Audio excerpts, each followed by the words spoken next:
Howdy folks, and I hope you've got plenty of ice wherever you are in collecting land, and welcome back to the channel for another episode of Grail or Fail. For the newbies, Grail or Fail is where we revisit an action figure widely considered to be a grail and find out if it still holds up today. So today it's 2 for the price of 1 day with Blitzway and Damtoys 1/6 scale take on Luke Devereaux, aka Jean-Claude Van Damme, and Andrew Scott, aka Dolph Lundgren, from Roland Emmerich's 1992 guilty pleasure that is Universal Soldier. But a couple of things before we dive in. Firstly, a little bit of an explanation why there's not been that much content on the channel recently. Unfortunately, Mr. Go Figure has been a little bit under the weather, so had to take some time off for recovery, but we're back, and we're back with a vengeance, so expect that content to be coming at you thick and fast. And also, before we dive in, I'd like to send the usual massive shout out to everyone who supported the channel, and please drop a like and hype on this video as it helps other people find the channel. And if you haven't already, be sure to hit that subscribe button and bell notification icon so you're sure not to miss any of the 1/6 scale news, reviews, previews, tours, showcases and all that other action figure antics that we've got coming up. So, Blitzway and Damtoys released these 2 figures back in 2016, which makes them officially 10 years old. So, without further ado, let's celebrate their birthday and dive in and find out if a decade of being kind to everyone's 2 favourite Unisols. Okay folks, let's kick off this duo with Luke Devereaux, aka Jean-Claude Van Damme, the big Van Damme himself, and let's talk about proportions. You saw him alongside the Dolph Lundgren figure before, so the height is pretty much on point for Van Damme, but you've also got here, and what Damtoys and Blitzway have managed to do is get the proportions just about spot on for JCVD in his appearance in Unisol. So proportions absolutely nailed on there. Screen accuracy for a 10-year-old figure, I've got to say, is there in spades, particularly liking that uniform. But let's do as we always do. Let's start at the bottom and work our way up. Got to say straight off the bat here, this is not the stand that either of these 2 figures come with, neither this single or the double that you saw in the intro there. These are actually made by Mr. Sean Ratty, who I use a lot of the time for dioramas. He produced both of the dioramas that you see here. There'll be a link to his eBay page in the description below if you're wanting to check out his other work.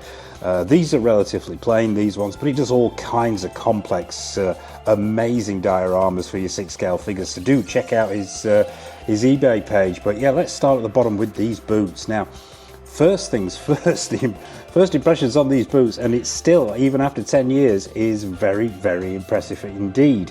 I picked these figures up probably maybe a year, 2 years ago, about coming up for 2 years ago now, and I got them new. However, the first thing that I noticed straight out of the box, as I say, is these boots, and the reason behind it is that these boots literally are miniature boots. They're not sculpted plastic, these are material. There is a plastic sole to the boots, but that's the only plastic on here.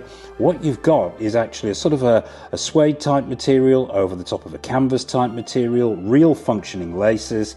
The material itself moves with the figure itself. The flaps at the tops of these boots is material as well. I'll flip this around so you can see him here. The buckles are real. Everything on here is a functioning boot, which I've got to say, for a 10-year-old figure, is super impressive. And the screen accuracy is there in spades, and you have to take my word for it, there is some sculpted in tread on the soles of those boots as well, moving up to the uniform, the all-important Unisol uniform. And I've got to say, as I mentioned before there, screen accuracy has been absolutely hit out of the park here.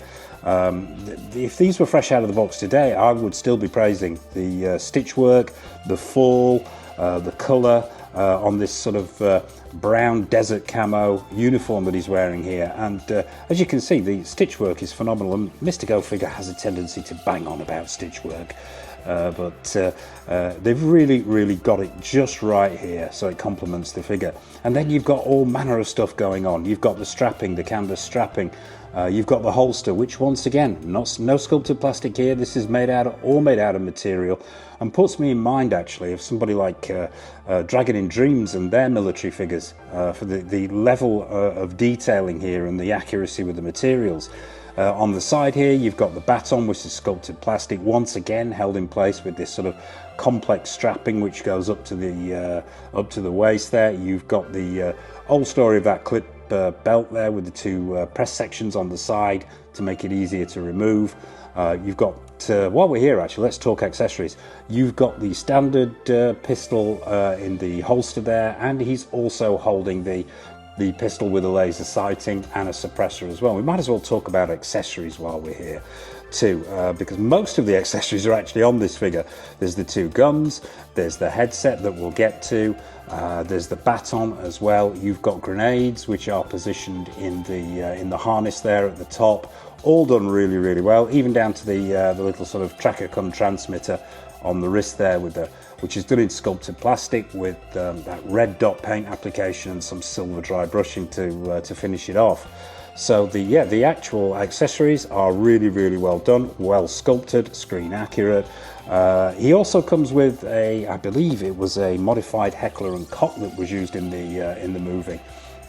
Don't have that on because I sort of prefer imposed with the handgun here, the modified handgun with the suppressor, because I think that it's more sort of reminiscent of the movie poster and just looks good when the two figures are posed together. Articulation, absolutely on point. Even today, no loose joints, even after 10 years, the joints themselves are still holding up really well, and the posability is excellent. Upper body on the shoulders there, you've got this sort of plastic coated with material, which echoes that sort of desert camouflage look, which is absolutely bang on.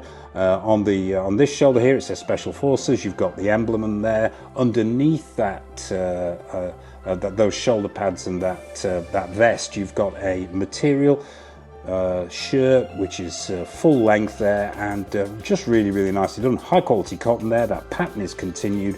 That camo pattern is continued, and the actual vest itself. Now that is sort of made out of a padded canvas, again, padded cotton or canvas. Stitch work is excellent. It says US Army on the top there, USSF 44. You've got the stars and stripes going on there. If we bring it round the back, you can see how this whole harness setup works. And I've got to say, it is a thing of beauty. It really smacks of attention to detail, and just as though TLC has been poured all over it. Stitch work on the back of here. I still love looking at this stitch work. I know we don't see the back of our figures that often, but this really is an exercise in doing figures right.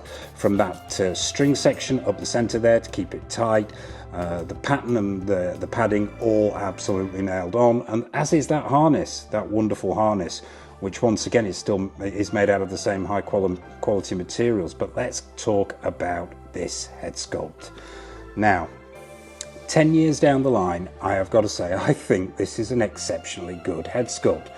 I think straight out of the box 10 years ago, I would have been absolutely over the moon with it, and I still think it holds up today. Unmistakably Van Damme, from any angle here, from the side or from straight on. That hair is absolutely on point with the shaved sides and the slight curl to the top there. The colour is right. You've even got that little flick at the front there. Skin tones and textures are excellent for their time. Super glassy eyes, the right colour, all absolutely nailed on as far as I'm concerned. Could this be done better? Is it 100%? Well, no, it's not 100%. And yes, it could be done better. Technology has moved on in leaps and bounds in the past 10 years. So if a company like, say, Hot Toys or InArt or Caustic Plastic or a company like that were to pick up the IP, I'm sure we'd probably see a slightly more accurate head sculpt. But I think for its age, I think it is standing up incredibly well. And it's probably from one of those movies that we're highly unlikely to see in 1/6 scale again, as I say, unless somebody like KP pick up the license. Probably the only thing to talk about here, and probably the only downside for me, is this headset. Now, it is wonderfully sculpted. The materials they've used, there's metal in there, there's plastic in there, the detailing is great, the silver dry brushing is on point, the camera looks wonderful. It is on the delicate side, so I would say exercise caution if you somehow manage to find these pair of figures in the wild. They are out there, but they are super rare and can command quite a high price point. But yeah, the only issue I have with this headset is that it doesn't quite fit flush with the eye, as you can see there. You can futz around with it and get it to sit a little bit more straight, but it does have a tendency to drop down, and that's on both of these figures. But overall, yeah, I think this is still, 10 years down the line, a stunning figure and a fantastic representation of Jean-Claude Van Damme as Luke Devereaux. So let's move on to Andrew Scott. Okay, folks, so next up it's Andrew Scott, aka Dolph Lundgren, and straight away the scale of this figure, the proportions, I've got to say, are still 10 years down the line, absolutely on point as far as I'm concerned. Taller than the Van Damme figure as it is intended to be, and overall still gives a stunning first impression for its age. So let's do as we did with the JCVD and start at the bottom. Same boots as the other figure, same high quality. There are real materials. Stitch work is excellent, absolutely impeccable, can't be faulted. And same story with the desert camo as well. Beautifully done and screen accurate, cannot be faulted as well. I think they've done a cracking job here. The only thing I would say is perhaps they have maybe swapped over the pants here, because these are a lot tighter. This is a taller figure, and sometimes tucking those elasticated bottoms of those camo pants can be a bit of a ball ache into those shoes. They have a tendency to come out the tops of the boots, so some futzing can be required. So I suspect they may, don't quote me on this, but they may have used the same pants on this one. But as with the Van Damme figure, the stitch work is phenomenal. The strapping, the holsters, all on point, really beautifully done and screen accurate. And very similar outfit, but not identical. The real differences are when you get up to the chest area and that vest. Now the vest on this one has got sort of these padded plastic sections with material over the top. It's a different pattern of camo, but once again, screen accurate. This is more sort of defining the abs and the chest section, in keeping with the movie. You've got the same shoulder pads there that are covered with that material, with the Special Forces emblem on there. Articulation, as with the Van Damme figure, very good indeed for its age. No loose joints, and it still works really well for those dynamic poses, although I do have a tendency to keep them in more museum type poses. You've got the same undershirt going on here, same high quality material, and a continuation of that camo pattern, beautifully done.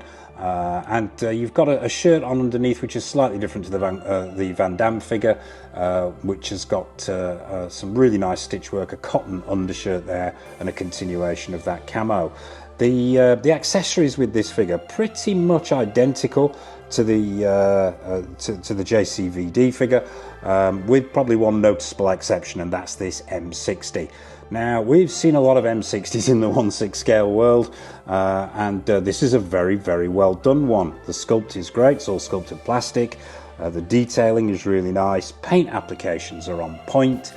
You've got weathering on there if the light's catching this. We've got some grey dry paint applications on there to pick out the details. It's slightly weathered and looks really good. You've got two belt feeds for the M60. You've got the one leading in, which you can have in or out, it's entirely up to you. A shorter one there, and then you've got which is actually made out of metal, which is great to see, and then you've got a plastic one which goes over the shoulder there. There's a slight mismatch in colour there. Would have been nice to see them both being plastic or both being metal. I'd have probably preferred metal because you've got more of a shine to those painted bullets there, but it is what it is. On the strapping of the vest itself, you've got the grenades that you see with the Van Damme figure. Let's have a quick look around the back. You know, my feelings on the backs of these figures is where it really comes to life. And you get the continuation of that padding on the back of the vest as well, with those sort of almost picking out the musculature there with the shoulder blades and then into the small of the back, and just really, really well done. And once again, I mentioned this with the Van Damme figure.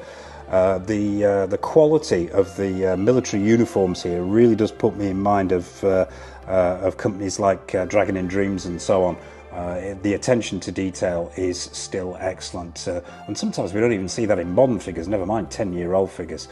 Let's get on to this head sculpt. Now, I'm going to say from the get-go here, I don't think this head sculpt is quite as strong as the JCVD head sculpt. It's still very, very good. It's unmistakably Dolph, but I just think it's slightly softer, and maybe the paint application's not quite as good, but that's my personal taste. It's unmistakably Dolph Lundgren, as I say, and unmistakably Andrew Scott from Unisol. For a 10-year-old figure, yeah, the paint is very, very good with skin tones and textures. Not as complex as we would see today, but still very good. Features beautifully sculpted. The eyes are the right color. You have that super mean and aggressive glare going on there. Yeah, overall, a cracking head sculpt for its age. Probably level 1 criticism at it would be the hair. It's a little on the flat side. The sculpting could be slightly better, although there are individual strands picked out. And I've always thought that this figure needed to be slightly more blonde instead of that slight orange tinge that you see there. But overall, they are minor niggles. The headset as well, that does suffer with the same issue as the Van Damme figure. Getting that eyepiece to sit flush to the head can be a bit of a ball ache, but overall I think the headset is done very, very well, if a little on the delicate side. So there you have it, folks. That is Andrew Scott, aka Dolph Lundgren. So it's time to go in for a final verdict on these guys and find out if Blitzway and Damtoys' take on Universal Soldier is a grail or a fail. Okay, folks, so it's verdict time on Blitzway and Damtoys' take on the two Universal Soldiers, Dolph Lundgren and Jean-Claude Van Damme. Let's start with the good stuff. Proportions, absolutely on point. As you can see here, if the camera's picking this up, the proportions are pretty much nailed on, height-wise and scale-wise. So proportions nailed on. Screen accuracy, absolutely there and nailed on. The uniforms really, really are something very, very special indeed.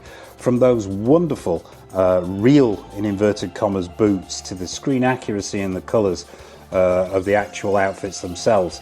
That desert camo captured beautifully.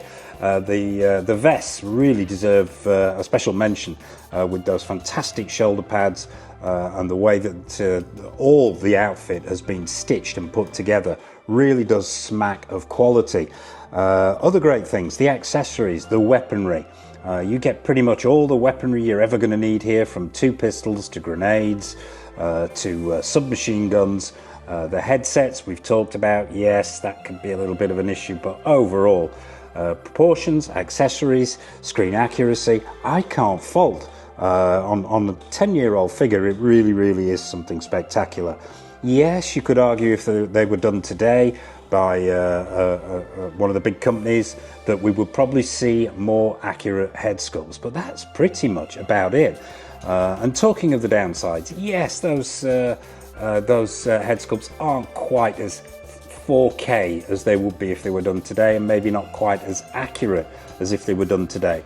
But once again, I'm going to say it again, 10-year-old figure. And for 10-year-old figures, I think they are superb head sculpts. Downsides, yeah, those headsets can be a little bit tricky, as we mentioned. But that's pretty much it, bar the fact that the head sculpts could be done better. Probably my only other minor niggle with these is the hands. You don't get that many swap-out hands. I think you literally get one swap-out hand per figure, which is not really brilliant, but the hands you do get, as you can see, the gloved hands themselves, they're sculpted plastic, but they've captured that look of the glove worn in the movie really, really well. It's got that leather look, and it's got that sort of webbed netting effect on the fingerless sections as well, which just works really, really well. So overall, yeah, I think you know where this is going, folks. Are they a Grail or a fail? Well, for me, they are 100% a Grail, both of these figures. I think the film is a guilty pleasure for Mr. Go Figure. It sort of encapsulates all the cheese of the 90s beautifully, and I think even today, both of these figures stand up incredibly well and are no doubt Grails. Absolutely no question here. There's not a doubt in my mind for me, both personally and as objectively as I can view these figures, they are Grails. I think the chances of seeing them ever done again are very, very slim. It would be nice, as I mentioned before, to see another company have a go at these, but if that day never comes, I will be more than happy to have both of these in the collection, and yeah, absolutely hands down Grail as far as I'm concerned. So there you have it, folks. That's Damtoys and Blitzway's take on Van Damme and Lundgren from Universal Soldier. An unequivocal Grail. But what are your thoughts on these two figures? Do you have them in the collection? Is it something that you've been looking for? Do you like the movie? Do you hate the movie? Nothing is off menu, so please drop a comment in the comment section below. I would be fascinated to hear your take on these two figures. What have we got coming up on the channel? Well, in the not too distant future, we've got a piece of hardware, a piece of gaming hardware. I'm not going to go into too much detail on that, but it's something quite special and will be coming up on the channel very soon. In the 1/6 scale world, we've got plenty more new reviews of figures from Hot Toys, from Susu Toys, Present Toys, Caustic Plastic, Exo6, Iconic Studios, InArt, the list goes on. We've got more retro reviews, we've got more showcases, we've got a tour video coming up soon, which is nearly finished, which will be coming out very soon indeed. So as I mentioned at the top there, be sure to hit that subscribe button and bell notification icon so you're not missing any of the good stuff. And I suppose all that remains for me to say is from myself, from Dolph Lundgren, from Jean-Claude Van Damme, the Grails from Universal Soldier.